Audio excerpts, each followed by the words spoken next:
Hello again, ladies and gentlemen, and I welcome all of you back to another Daniel Larson Wiki reading. And as you can probably work out already, is that owing to some pretty serious mental problems that Daniel Larson has and has been documented on this channel before, we have to run into the bit of a strange topic about his delusions. And first of all, it's incomplete or there's content missing, which is kind of strange because the extensiveness and the comprehensiveness about documenting Daniel is almost bordering on so obsessive, even Christine Western Chandler levels of obsessive. But there's a little bit more to it than this. Daniel Larson has been deemed to be an unreliable narrator. Reason given, he has a firm belief in some of these delusions that is unlikely to change. Bear this in mind and think before taking their statements at face value. We'll see how hopefully this holds up, because what I will say about this is the fact that, well, some of the things that absolutely Daniel does believe in are things that nobody should believe in, and the things that are very, very concerning for reasons when, well, exactly, Grace Vandervoort, that's like the big one right there. But let's just get straight to it. Grace Vandervoort. Many of Daniel's delusions involve Grace Vandervoort. Grace has never even publicly acknowledged Daniel, no surprise there, due to trolls as either management or Grace impersonators, because Daniel, of course, would fall for them every single time. Daniel has been duped on multiple occasions into believing that he is in direct contact with Grace Vandervoort. He has been fed false information about Grace by trolls, especially around Grace's supposed death. Some examples include believing that he is in an active relationship or otherwise in direct contact with Grace or her family. Daniel has been manipulated into doing basically anything that he believes has something to do with Grace or his relationship with her. Well, at least we know he hasn't done the for Ivy's eyes only sort of creepy, but that might be just, what it is. And believing that Grace is dying and or dead. Fame. And we've covered some of this before, but let's get into it anyway. Look at that. Taylor Swift, Daniel Larson, and Drake. And of course, just one of these things is not like the others, as they say. I want to say that I'm about 10 to 15% of the world population. I'm sorry. As far as how many people have seen my videos, I want to say it's about 700 million. I think probably me covering Daniel Larson has gotten more views than Daniel has, but that might be not fair. Let's say not fair. Daniel was asked by fans when he was in the Monkey Man interview. Daniel believes that he is a world-renowned international celebrity with billions of fans. Despite this, he has also referred to himself as an up-and-coming artist. While Daniel does have fans, and on a far smaller scale, it is not because of his music. You got that right.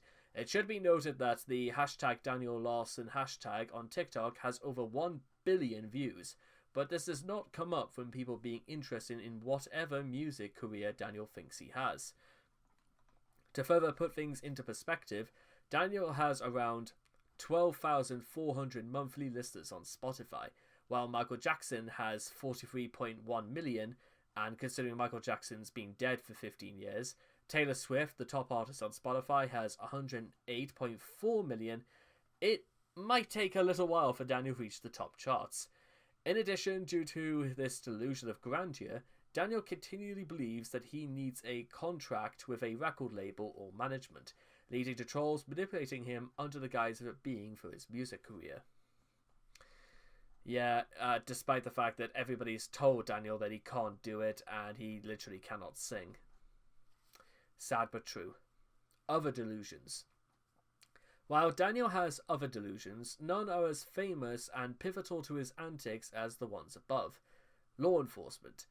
Daniel regularly believes that the FBI, as well as other law enforcement and investigation agencies like the CIA, are in direct contact with him. In some cases, he also believes that the FBI is cooperating with him as such as during the Flexburger War. Despite the fact that he has a criminal record, trolls are probably contacting him pretending to be part of these organizations. A notable example of this was in the Olive Garden incident, where Daniel was completely convinced that the FBI was going to raid and build the building and shut down Olive Garden, even proceeding to attempt a citizen's arrest on the employees.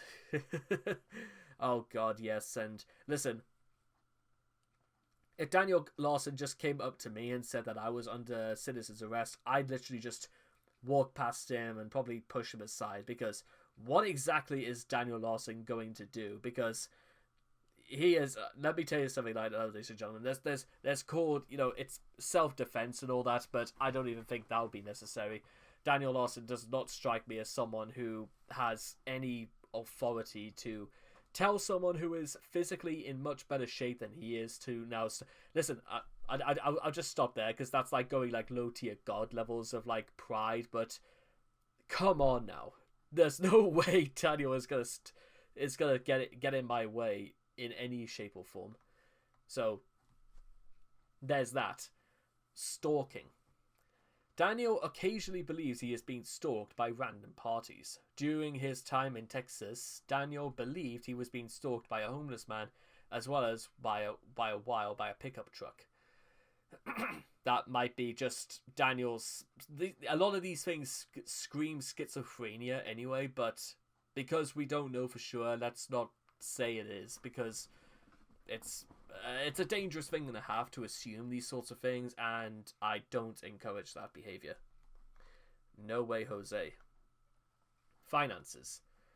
Daniel will use fake bank account apps or budget tracker apps to create a situation in which he needs money. He is probably attempting to trick fans into giving him money by doing this. That is, he's begging with extra steps. Sometimes Daniel will declare an emergency about being a few $1 billion in debt. To be honest, again, like I just got my backpack and bank account information stolen because I couldn't pay for lunch. That doesn't make sense, because Daniel claiming to have refused a bank account as well, blah blah blah blah. Casually leaving with $8.6 million of debt. What exactly was he eating to cost that much just for lunch? He's probably paying more than the whole of Nigeria would probably get for a year in food. And that's, to be honest, the majority of it as far as his delusions go. Now, like I said before, a lot of this screams schizophrenia, personally, and a lot of these also scream the fact that because he only has protractors and no actual authority figures to tell him what's right and wrong, Daniel probably has never once ever been told the blatant truth about what this lifestyle is leading. Nowhere. It's leading Daniel straight into an early grave, and one day he's going to say something to the wrong person on a bad day, and that's it. Game over. So, what I'm going to just lead off with this, ladies and gentlemen, is something a little bit interesting insofar as his delusions go. Is that it's one thing to say that Daniel Larson is delusional, but to be honest, in his situation, whether he really does have schizophrenia or not is neither here nor there. What else do you reckon he's got to hold on to? Let's face it, Daniel Larson's life is miserable, painful, full of grief and frustration. Is it not right and just that Daniel has something to think that he's accomplished that is of any value whatsoever? Now, you may say that's only in the case of his music and stuff like that, but unfortunately, that's where it begins and ends, because that doesn't excuse the fact that Daniel thinks he's got law enforcement, or that he can just stay and sleep in public places wherever he likes or on private property, and that he could just avoid court dates, and no one. That's why he got himself arrested, because he thinks he could just avoid doing stuff like this. And if Daniel was so great, then why is he still on the streets? Why is he not doing better? But just because he thinks he is better. That's probably why. He thinks he is better than the average person. And because he decides to believe in the whimsical fantasy realms of trolls as opposed to people that live in the real world. People who will actually tell Daniel the cold hard truth. So I can probably understand, but that is no excuse, and that's just about where I stand on that. So sorry, Daniel, thanks, but no thanks. And I cannot wait to talk with you guys again in the next video. That's all I've just got about to say about that, and take care.